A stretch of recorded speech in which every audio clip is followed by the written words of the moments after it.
Qulog'im senda qizim kitobi. Qulog'im senda qizimmi? Aynan nima uchun o'qigansiz? Kimdir tavsiya qilganmi yo o'zingizga kerak bo'lganligi uchun qidirib topib o'qiganmisiz? Qulog'im senda qizimni bir sahifadan o'qib qolganman. Ya'ni shu kitobni muharrirlari haqiqatan hamma qizlarga tavsiya qilgan ekanlar va buni foydasini o'qigandan keyin bilganman. Xo'p. Shu kitobni o'qiganingizdan keyin nimadir o'zgarish bo'ldimi sizda?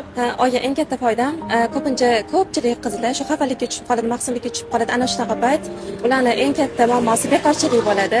Shu eng katta olgan foydam bo'lgan.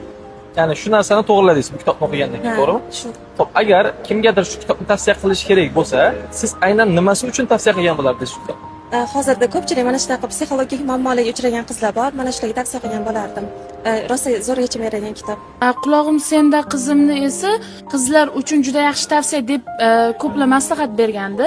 Keyin o'zim uni qiziqib o'qiganimda, u nafaqat qizlarga, balki uni yigitlarimiz ham o'qish kerak deb o'yladim. Sababi ular baribir kelajakda uylanadi, ota bo'ladi. O'shanda ayollari va qizlarga to'g'ri tarbiya yoki mana to'g'ri muloqot qilishga juda yaxshi ko'nikmalar bergan. Haqiqatan ham. Alloh sari 20 bekatni. Aynan nima uchun o'qigansiz? Kimdir tavsiya qilganmi yo o'zingiz shuni o'qishni xohlaganmisiz? O'zim xohlaganman. O'sha yaxshilik kitobligini ham eshitganman, shuning uchun. Aha.